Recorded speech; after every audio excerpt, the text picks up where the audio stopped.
Hello everyone, good afternoon to all of you. जैसे कि आप सभी ने स्क्रीन पर देख ही लिया होगा, आज हमारी डीलेट फर्स्ट सेमेस्टर की कंप्यूटर क्लास स्टार्ट होने जा रही है। ठीक है, सभी बच्चे हो जाइए कनेक्ट और सभी सब्सक्राइब जरूर कर लेना ताकि आने वाली हर एक वीडियो की नोटिफिकेशन आपको टाइमली मिल सके। हमारा जो कोर्स है वो पीक पॉइंट पर पहुंच चुका है धीरे धीरे। ठीक है, अगले 3-4 दिन में जो है हमारा कंप्यूटर का जो कोर्स है वो पूरा कंप्लीट हो जाएगा यहाँ पर आपका सिलेबस। ठीक है भाई, सभी जो है कनेक्ट रहना। और पिछली वीडियो में हमने कवर कर लिए थे 21 तक के क्वेश्चन मैं आपको कवर करा चुकी हूँ। लघु उत्तरीय प्रश्न हमारे चल रहे हैं, बाकी के हम प्रीवियस वीडियोस में कर चुके हैं। और अगर किसी बच्चे को वो वीडियोस देखनी है तो जा कर के वो प्लेलिस्ट में चेक करके उनको 1 बाय 1 करके देख ले और बार बार रिविज़न लगा ले। ठीक है, चलिए फिर आज की क्लास को हम कर लेते हैं स्टार्ट। सबसे पहला क्वेश्चन है हमारा, इंटरनेट की कार्य प्रणाली को समझाइए। तो देखो, सब जो हमारा पूरा संसार है उसमें जो फैला हुआ ऐसा नेटवर्क है वो कौन सा नेटवर्क है? इंटरनेट है, जिस पर किसी का भी स्वामित्व नहीं है। मतलब किसी का भी ये नहीं है कि भाई ये चीज़ मेरी है। ठीक है, तो ये सभी का है। इंटरनेट नियंत्रण ने विश्व भर में इंटरनेट कनेक्शंस प्रदान करने के लिए प्रत्येक देश में कुछ इंटरनेट सेवा प्रदाता यानी कि इंटरनेट सर्विस प्रोवाइडर, जिन्हें आम बोलचाल की भाषा में ISP बोलते हैं, ठीक है, वो नियुक्त किए गए हैं। तो भारत का जो प्रमुख ISP है वो BSNL है। और BSNL जो है वो विभिन्न टेलीफोन विभागों और अन्य प्राइवेट कंपनीज़ को कनेक्शंस देता है। ठीक है, जो कि इंटरनेट प्रयोगकर्ता को कनेक्शन उपलब्ध कराती है। क्या करती है ये कंपनी? जो इंटरनेट के यूज़र्स हैं उनको कनेक्शन देती है। ठीक है, अब जो यूज़र हैं उनको इंटरनेट का कनेक्शन लेने के लिए 2 प्रकार के कनेक्शंस होते हैं। एक तो होता है डायल अप, दूसरा होता है लीज लाइन। ठीक है, आगे बढ़ते हैं। फिर प्रयोगकर्ता को डायल अप कनेक्शंस के अंतर्गत अपने कंप्यूटर से अपने ISP द्वारा दिया गया विशेष टेलीफोन नंबर डायल करना होता है। जब यह फ़ोन दिए गए नंबर पर मिल जाता है तो प्रयोगकर्ता और ISP के कंप्यूटर आपस में जुड़ जाते हैं और प्रयोगकर्ता का कंप्यूटर परोक्ष रूप से इंटरनेट से जुड़ जाता है। परोक्ष मतलब इनडायरेक्टली। ठीक है, अब प्रयोगकर्ता जो है वो इंटरनेट के किसी भी कंप्यूटर का पता लिखकर उससे जुड़ सकता है और डेटा का क्या कर सकता है? लेन देन कर सकता है। चलिए आगे बढ़ते हैं नेक्स्ट क्वेश्चन पर। प्रिंटर के प्रकारों का वर्णन कीजिए। अब देखो, प्रिंटर के प्रकार कौन कौन से होते हैं? प्रिंटर के 5 प्रकार होते हैं। Line printer, character printer, page printer, matrix और डॉटेड। ठीक है, लाइन, कैरेक्टर, पेज, डॉटेड और मैट्रिक्स, इसको ध्यान रखना आप लोग। ठीक है, याद करने वाली चीज़ है। आगे बढ़ते हैं नेक्स्ट क्वेश्चन में। क्वेश्चन नंबर है हमारा 24, इंटरनेट एक्सप्लोरर के मुख्य भागों के कार्य क्या हैं? तो सबसे पहला काम क्या होता है इंटरनेट एक्सप्लोरर का? स्टैंडर्ड टूल बार द्वारा आप वेबसाइट को एक एक पेज अथवा लिंक को सामने ला सकते हैं। ठीक है, और पेजों को डिस्प्ले होने से रोक सकते हैं। मनचाही वेबसाइट को सर्च कर सकते हैं। सेकंड है वेब पेज का प्रिंट प्राप्त कर सकते हैं।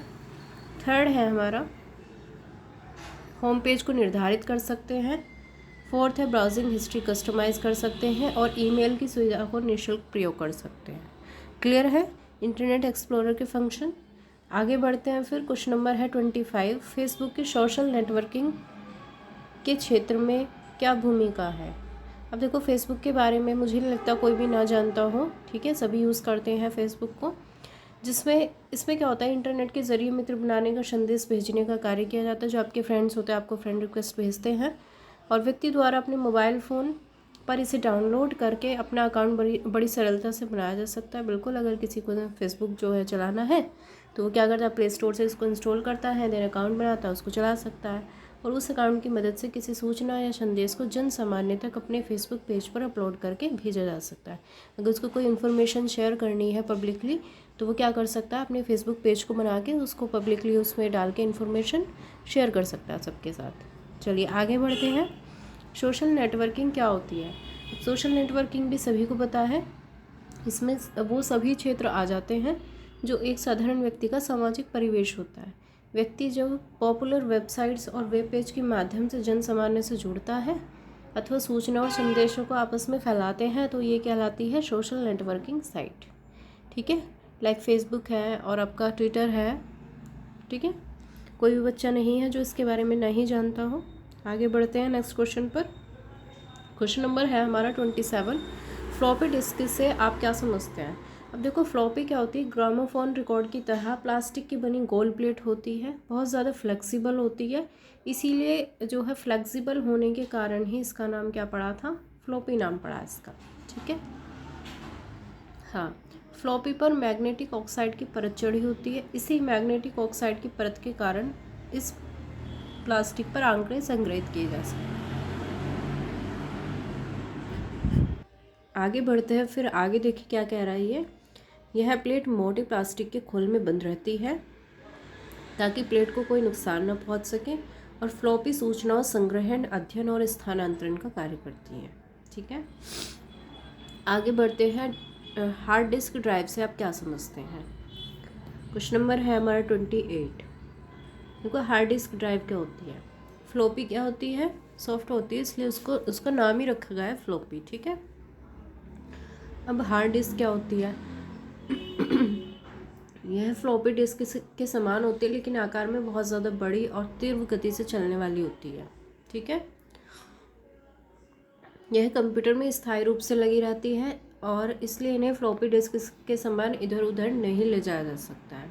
ठीक है, हार्ड डिस्क में क्या होता है, फ्लॉपी डिस्क जैसी धातु की बनी कई डिस्क एक के ऊपर एक समांतर रूप में एक साथ लगा दी जाती हैं, जिससे यह हार्ड डिस्क का रूप ग्रहण कर लेती है।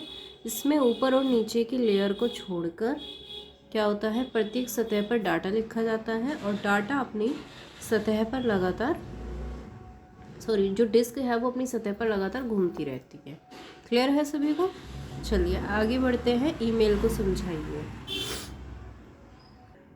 देखो भाई, मेरा जो गला है काफ़ी मतलब ख़राब है, आपको आवाज़ से भी थोड़ा महसूस हो रहा होगा, है ना, कोल्ड हो रहा है मुझे, तो आप लोग थोड़ा एडजस्ट करिए।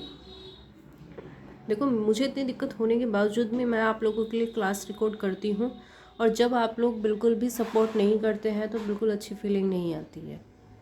ठीक है, तो सभी दोस्तों में शेयर करिए, अपने क्लासमेट के साथ शेयर करिए। देखो बीच बीच में मुझे काफ़ी प्रॉब्लम हो रही है, लेकिन उसके बाद भी मैं पूरी कोशिश कर रही हूँ कि आपकी क्लास को कंटिन्यू कर सकूँ। ठीक है, तो आप लोग भी सपोर्ट करिए पूरा। चलिए नेक्स्ट हमारा क्वेश्चन है, ईमेल को समझाना है। ईमेल के बारे में सभी बच्चे जानते हैं। देखो ईमेल कैसी सर्विस होती है, जिस तरह आपको याद होगा पुराने टाइम में क्या होता था, एक पत्र को एक स्थान से दूसरे स्थान पर भेजने के लिए किस चीज़ का यूज़ करते थे, पोस्टमैन का, है ना।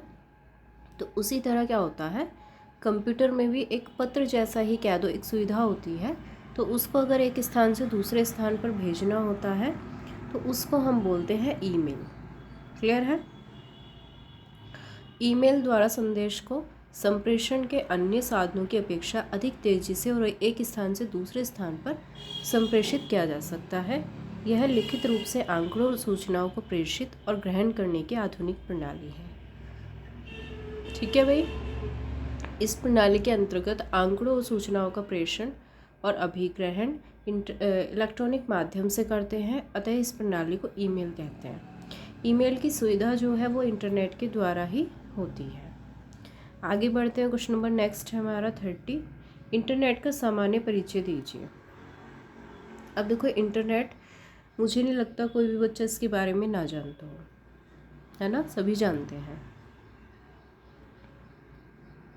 अब देखो इसमें क्या बोला है कि वस्तुतः इंटरनेट कई विभिन्न नेटवर्क्स का एक ऐसा नेटवर्क है जिसमें प्रत्येक नेटवर्क ऐसे माध्यम से जुड़ा होता है जो अन्य नेटवर्क से सूचनाओं और आंकड़ों का आदान प्रदान करता है।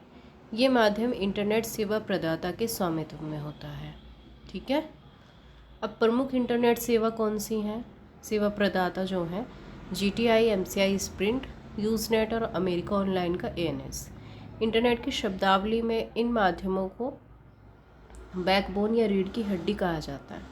प्रत्येक बैकबोन में कम से कम एक पॉइंट ऐसा होता है जहां से किसी अन्य बैकबोन से डाटा का आदान प्रदान किया जा सके। इसी कारण जब कोई नेटवर्क किसी बैकबोन से जुड़ा रहता है तो इस नेटवर्क का प्रयोग करने वाले प्रयोगकर्ता स्वतः ही मतलब अपने आप ही संपूर्ण सिस्टम से जुड़ जाते हैं, और अब ये प्रयोगकर्ता स्वतः मतलब अपने आप, ठीक है, अपने आप ही इंटरनेट सेवा प्रदाता की सेवा प्राप्त करने वाले अन्य कंप्यूटर से जुड़ जाता है और संदेश प्रेषित कर सकता है और संदेश को प्राप्त कर सकता है।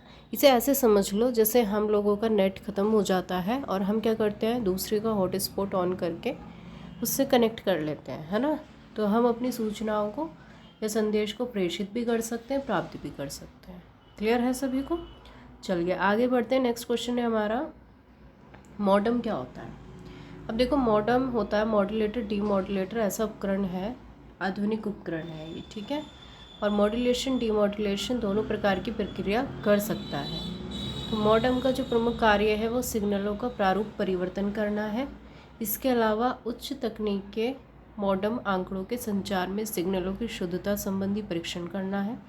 एक से अधिक आंकड़ों के संचरण की दर को नियंत्रित करना है। और कुछ उच्च स्तरीय मॉडम में माइक्रो प्रोसेसर भी लगाया जाता है जिसका उपयोग विषय परिस्थितियों में कार्य करने में किया जाता है, ठीक है। और इस तरह के मॉडम को स्मार्ट मॉडम भी कहते हैं। आगे बढ़ते हैं। नेक्स्ट क्वेश्चन है हमारा MS वर्ड, ठीक है, इम्पोर्टेंट क्वेश्चन है।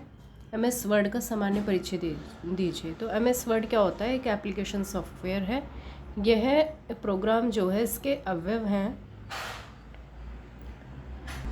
अब देखो इसके अवयव कौन कौन से हैं। सबसे पहला है पत्र, रिज्यूम, रिपोर्ट आदि का निर्माण करने और उन पर कार्य करने की सहायता प्रदान करना। और इसमें दिए गए फीचर्स की सहायता से आप अपने अभिलेख को संपादित करके उसे और ज़्यादा उपयोगी बना सकते हैं। क्लियर है? आगे बढ़ते हैं। MS पावर पॉइंट के बारे में आपको बताना है और इसको कैसे हम स्टार्ट कर सकते हैं, ठीक है। MS पावर पॉइंट सभी ने यूज़ किया होगा। चलिए देखो क्या होता है। Microsoft power point graphical presentation application software है। इसकी सहायता से इलेक्ट्रॉनिक प्रेजेंटेशन तैयार की जाती है और प्रोजेक्शन डिवाइस की कंप्यूटर से जोड़कर स्लाइड शो की तरह भी प्रस्तुत कर सकते हैं, ठीक है। बच्चे क्या करते हैं, इसमें प्रेजेंटेशन तैयार करते हैं, ठीक है।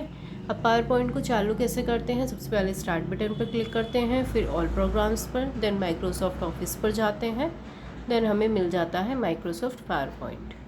क्लियर है सभी को? अगर क्लियर है तो भाई कमेंट बॉक्स में फीडबैक जरूर दीजिएगा। आगे बढ़ते हैं। नेक्स्ट क्वेश्चन है हमारा 34। अब आपको साइबर सुरक्षा और साइबर अपराध दोनों के बारे में समझाना है। देखो साइबर सुरक्षा क्या होता है। साइबर सुरक्षा होता है ऐसी व्यवस्था जिसमें इंटरनेट जो है संचालन प्रक्रिया कंप्यूटर द्वारा उसको सुरक्षित किया जाता है, ठीक है। वर्तमान में साइबर सुरक्षा की ओर सरकार ने अपना कड़ा दृष्टिकोण अपनाया है। वह नित्य नए अधिनियम कानूनों का निर्माण करती जा रही है जिससे कि इस कुकृत्य को रोका जा सके।